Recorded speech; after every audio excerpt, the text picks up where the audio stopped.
ಓಂ ರೂಪೋಪನ್ಯಾಸಾಚ್ಚ ಓಂ.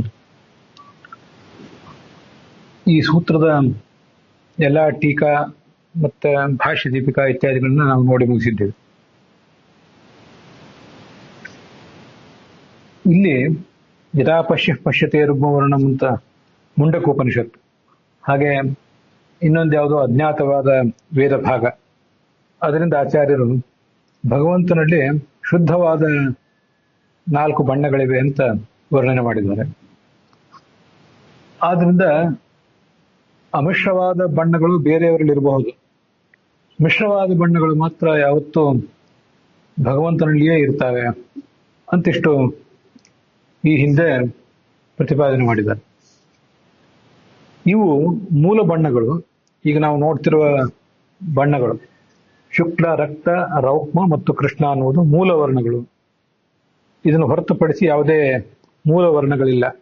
ಇದರ ಮಿಶ್ರಣವೇ ಎಲ್ಲ ಕಡೆ ಇರುವುದು ಅಂತ ಅಭಿಪ್ರಾಯ ಪಡ್ತಾರೆ ಅನೇಕ ಜನ ಹಿರಿಯ ವಿದ್ವಾಂಸರು.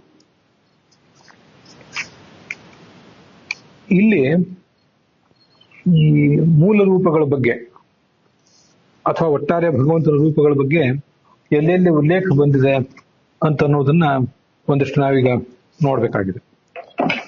ಇವೇ ಮೂಲ ರೂಪಗಳು ಅನ್ನೋದ್ರ ಬಗ್ಗೆ ನನಗೆ ಭಿನ್ನಾಭಿಪ್ರಾಯ ಇದೆ. ಯಾಕಂದ್ರೆ ಕೆಲವು ಕಡೆ 5 ರೂಪಗಳನ್ನ ಭಗವಂತನಿಗೆ ವರ್ಣನೆ ಮಾಡ್ತಾರೆ. ಛಾಂದೋಗ್ಯದಲ್ಲಿ, ಬೃಹದಾರಣ್ಯಕದಲ್ಲಿ ಎಲ್ಲ ಭಗವಂತನ ರೂಪಗಳ ಬಗ್ಗೆ ಉಲ್ಲೇಖ ಇದೆ. ತಂತ್ರಸಾರದಲ್ಲಿದೆ, ಭಾಗವತದಲ್ಲಿದೆ, ಭಾಗವತ ತಾತ್ಪರ್ಯದಲ್ಲಿ ಕಾಣಿಸ್ತದೆ. ನಾವೀಗ ಛಾಂದೋಗ್ಯ ಉಪನಿಷತ್ತಿನ ವರ್ಣನೆ ಒಂದ್ಸರಿ ನೋಡ್ಬೇಕು. ಮೊದಲು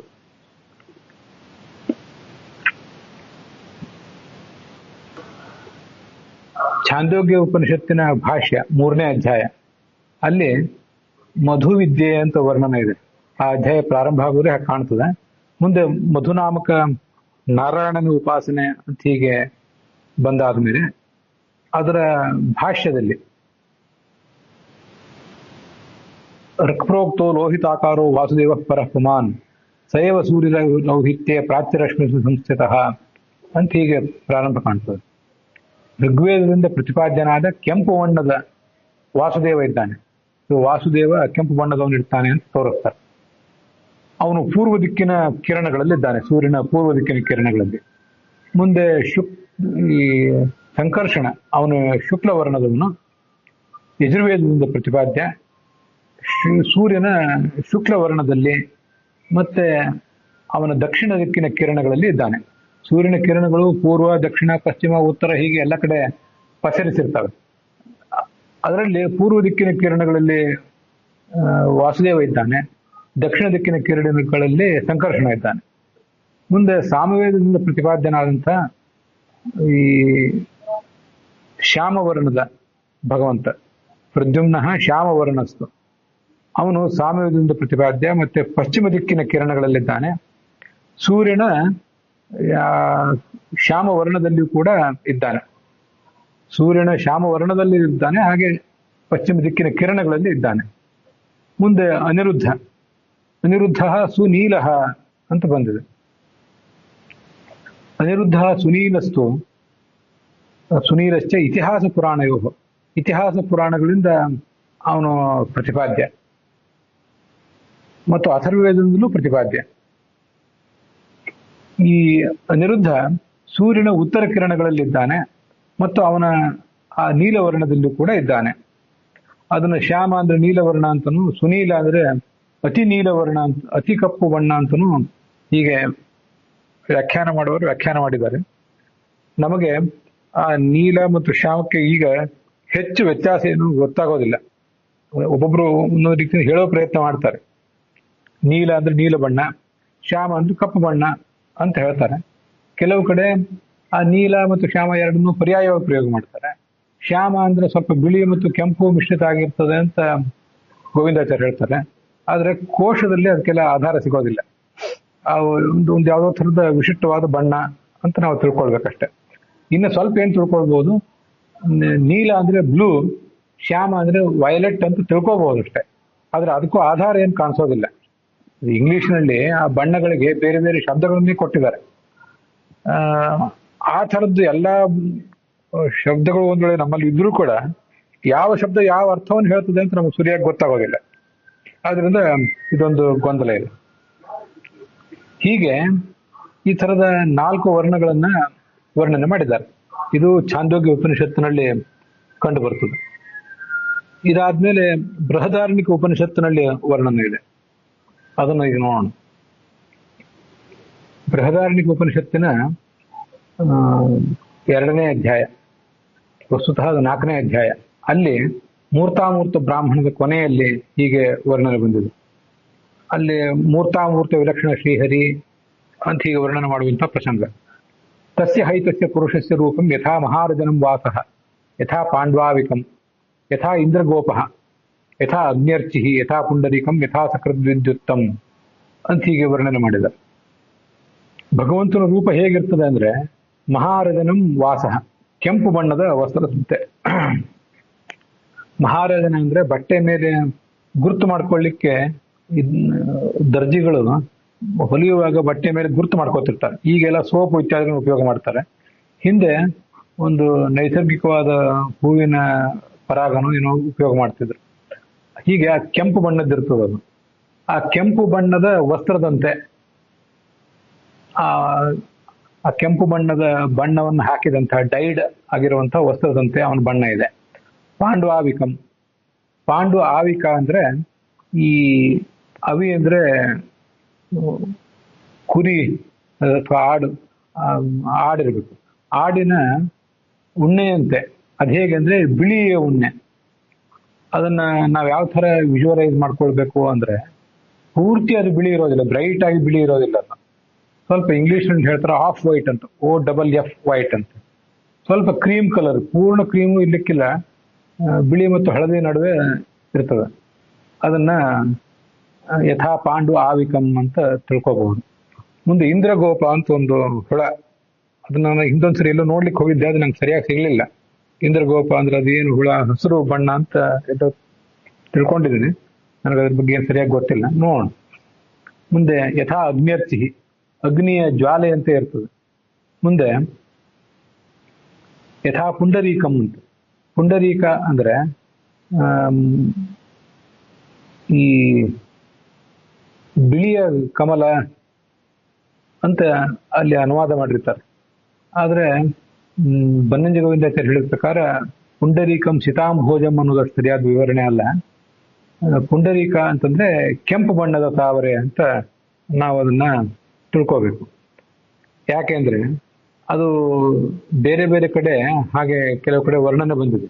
ಅದನ್ನ ಆಧರಿಸಿ ಗೋವಿಂದಾಚಾರ್ಯರು ಆ ಥರ ವರ್ಣನೆ ಮಾಡಿರ್ತಾರೆ.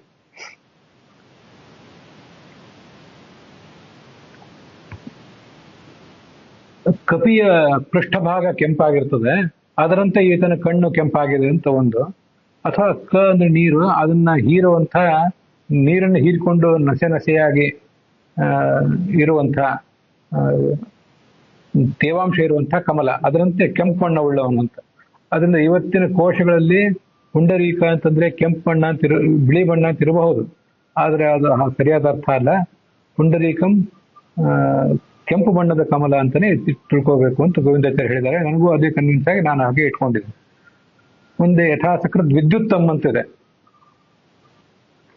ಸಕೃದ್ ವಿದ್ಯುತ್ತಮ್ ಅಂತಿದೆ ಅಂದ್ರೆ ಮಿಂಚಿನಂತೆ ಅವನ ಬಣ್ಣ ಅಂತ. ಸಕೃದ್ ವಿದ್ಯುತ್ತೇಹವ ಅಸ್ಯ ಶ್ರೀರ್ಭವತಿ ಏವಂ ವೇದ. ಹೀಗೆ ಭಗವಂತನ ಬಣ್ಣಗಳನ್ನು ಯಾರು ತಿಳ್ಕೊತಾನೆ ಅವನು ತಾನೂ ಕೂಡ ಅಂಥ ಒಂದು ಸಂಪತ್ತನ್ನ, ರೂಪ ಸಂಪತ್ತನ್ನು ಪಡ್ಕೋತಾನೆ ಅಂತ ಹೀಗಲ್ಲೇ ವರ್ಣನೆ ಬಂದಿದೆ. ಇವೆಲ್ಲ ಭಗವಂತನನ್ನ ಸಾಕಾರ, ಸಗುಣ ಅಂತ ಪ್ರತಿಪಾದನೆ ಮಾಡುವಂತಹ ಭಾಗಗಳು. ಇದಲ್ಲದೆ ಮತ್ತೊಂದು ಕಡೆ ಆ ಬೃಹದಾರಣ್ಯಕ ಉಪನಿಷತ್ತಿನಲ್ಲೇ ಅವನ ಬಗ್ಗೆ ವರ್ಣನೆ ಬಂದಿದೆ. ಅದರ ಭಾಷ್ಯದಲ್ಲೂ ಕೂಡ ಅದು ಬಂದಿದೆ. ತಸ್ಮಿನ್ ಶುಕ್ಲಂ ಉತ ನೀಲಮಾಹು ಪಿಂಗಲಂ ಹರಿತಂ ಲೋಹಿತಂ ಚ ಅಂತಿದು ಈ ಬೃಹದಾರಣ್ಯಕ ಉಪನಿಷತ್ತಿನ 4ನೇ ಅಧ್ಯಾಯ. ವಸ್ತುತಃ ಅದು 6ನೇ ಅಧ್ಯಾಯ ಆಗ್ತದೆ ಆ ಲೆಕ್ಕದಲ್ಲಿ. ಆಚಾರ್ಯ 2 ಅಧ್ಯಾಯಗಳಿಗೆ ವ್ಯಾಖ್ಯಾನ ಮಾಡಿಲ್ಲ, ಆದ್ರಿಂದ ಅದಕ್ಕನುಸಾರವಾಗಿ ಇದು 6ನೇ ಅಧ್ಯಾಯ ಆಗ್ತದೆ. ಅಲ್ಲಿ ಪರಮಾತ್ಮನೇ ಮುಕ್ತಿದಾಯಕ ಅಂತ ವರ್ಣನೆ ಮಾಡುವಂತಹ ಪ್ರಸಂಗ ಬೃಹದಾರಣ್ಯಕ ಉಪನಿಷತ್ತಿನ 4ನೇ ಅಧ್ಯಾಯ ಅಥವಾ 6ನೇ ಅಧ್ಯಾಯ, ಅಲ್ಲಿ ಪರಮಾತ್ಮನೇ ಮುಕ್ತಿದಾಯಕ ಅಂತ ಹೇಳುವ ಪ್ರಸಂಗದಲ್ಲಿ ತದೇತೇ ಶ್ಲೋಕಾ ಭವಂತಿ ಅಣುಪಂಥಾ ವಿತತಃ ಪುರಾಣ ಅಂತ ಈಗ ಒಂದು ಶ್ಲೋಕ ಇದೆ, ಉಪನಿಷತ್ತಿನ ವಾಕ್ಯವೇ ಇದೆ. ಅದಾದ್ಮೇಲೆ ತಸ್ಮಿನ್ ಶುಕ್ಲಮುತ ನೀಲಮಾಹುವು, ಅವನಿಗೆ ಭಗವಂತನಿಗೆ ಶುಕ್ಲವರ್ಣದ ವಾಸುದೇವ, ನೀಲವರ್ಣದ ಅನಿರುದ್ಧ, ಹಳದಿ ಕೆಂಪು ಬಣ್ಣದ ಸಂಕರ್ಷಣ, ಹಸಿರು ಬಣ್ಣದ ಪ್ರದ್ಯುಮ್ನ, ಕೆಂಪು ಬಣ್ಣದ ನಾರಾಯಣ, ಹೀಗೆ 5 ರೂಪಗಳಿವೆ ಅಂತ ವರ್ಣನೆ ಮಾಡಿದ್ದಾರೆ. ಈಗ ನೋಡಿ, ಒಂದ್ ಕಡೆ 5 ಅಂತ ಹೇಳ್ತಾರೆ. ಇದೇ ನಾವೀಗೇನು ಬೃಹದಾರಣ್ಯಕದಲ್ಲಿ ಈಗ ಮೊದಲೊಂದ್ಸರಿ ನೋಡಿದ್ವಿ, ಅಲ್ಲಿ ಇನ್ನೂ ಹೆಚ್ಚಿನ ರೂಪಗಳನ್ನ ವರ್ಣನೆ ಮಾಡಿದ್ರು. ಕೆಲವು ಕಡೆ 4 ಅಂತ ವರ್ಣನೆ ಮಾಡಿದ್ರು. ಮತ್ತೆ ಈ ವಾಸುದೇವ ರೂಪವೇ ಅದು ಕೆಂಪು ಅಥವಾ ಬಿಳಿಯೋ ಅಂತ ಪ್ರಶ್ನೆ ಬಂದ್ಬಿಡ್ತದೆ. ಈಗ ಇಲ್ಲಿ ಹೇಳ್ತಿದ್ದಾರೆ ವಾಸುದೇವ ರೂಪ ಶುಕ್ಲ ಅಂತ ಹೇಳಿ. ಇದು ನಾನು ಪರಸ್ಪರ ವಿರೋಧ ಇರೋದ್ರಿಂದ ಅಪ್ರಮಾಣ ಅಂತ ಆ ಥರ ಹೇಳಿ ಹೊರಟಿಲ್ಲ. ಅಲ್ಲಿ ಬೇರೆ ಬೇರೆ ದೃಷ್ಟಿಕೋನದಿಂದ ಆ ಥರ ಹೇಳಿರ್ತಾರೆ. ವಾಸುದೇವ ಅನ್ನೋ ರೂಪವೇ ಒಂದು ಕಡೆ ಶುಕ್ಲವರ್ಣದ್ದಾಗಿರ್ತದೆ. ಅದರ ಭಾಷ್ಯದಲ್ಲಿ ಹೇಳಿದ್ದಾರೆ, ರೂಪ ಮಾಹು ಪಂಚವಿಧಂ ತಸ್ಯ ವಿಷ್ಣುರ್ ಮಹಾತ್ಮನಃ ಅಂತ. ಶುಕ್ಲಂತು ವಾಸುದೇವಾಖ್ಯಂ, ವಾಸುದೇವ ಅನ್ನೋ ಶುಕ್ಲವಾಗಿರ್ತದೆ ಅಂತ ಬೃಹದಾರಣ್ಯಕದಲ್ಲಿ ಇಲ್ಲಿ ಬಂದಿದೆ. ನಾವು ಈಗಾಗಲೇ ಚಾಂದೋಗ್ಯದಲ್ಲಿ ನಾವು ಅದನ್ನು ನೋಡಿದ್ವಿ, ಅಲ್ಲಿ ಅದು ಕೆಂಪು ಬಣ್ಣ ಅಂತ ಬಂದಿತ್ತು. ಆದ್ರಿಂದ ಅದು ಬೇರೆ ಬೇರೆ ಥರ ಬಂದಿರ್ತದೆ. ಸಂಕರ್ಷಣಂ ಪಿಂಗಲಂ ಚ ಪ್ರಾದ್ಯುಮ್ನಂ ಹರಿತಂ ಸ್ಮೃತಂ ನಾರಾಯಣಂ ಲೋಹಿತಂ ಚ ಪಂಚರೂಪಾಣಿ ಹರೇ ಅಜೇ ಹರವು ಅಂತ ಹೀಗೆ ವರ್ಣನೆ ಬಂದಿದೆ.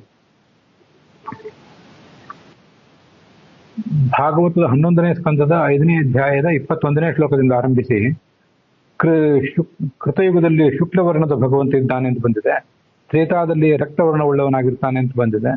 ಅಲ್ಲಿ ಆ ರೂಪ ಯಾವುದು ಅಂತ ಅಲ್ಲೇನು ಬಂದಿಲ್ಲ, ಆ ಭಗವಂತನ ರೂಪಕ್ಕೆ ಹೆಸರೇನು ಅಂತ. ದ್ವಾಪರದಲ್ಲಿ ಶ್ಯಾಮ ವರ್ಣವುಳ್ಳವನಾಗಿರ್ತಾನೆ. ಕೃಷ್ಣವರ್ಣಂ ಕಲವು ಕೃಷ್ಣಂ ಸಾಂಗೋಪಾಂಗಂ ಸಪಾರ್ಷದಂ ಅಂತ ಮುಂದೆ 32ನೇ ಶ್ಲೋಕ ಇದೆ. ಅಲ್ಲಿ ಕೃಷ್ಣವರ್ಣವುಳ್ಳವನಾಗಿರ್ತಾನೆ ಈ ಕಲಿಯುಗದಲ್ಲಿ ಅಂತ ಹೀಗೆ ವರ್ಣನೆ ಬಂದಿದೆ. ಮತ್ತೆ ಭಾಗವತದಲ್ಲೇನೆ 10ನೇ ಸ್ಕಂದ ಅಲ್ಲಿ 4ನೇ ಅಧ್ಯಾಯ 21ನೇ ಶ್ಲೋಕದಲ್ಲೂ ಕೂಡ ಇದ್ರ ಬಗ್ಗೆ ಒಂದಿಷ್ಟು ವರ್ಣನೆ ಬಂದಿದೆ.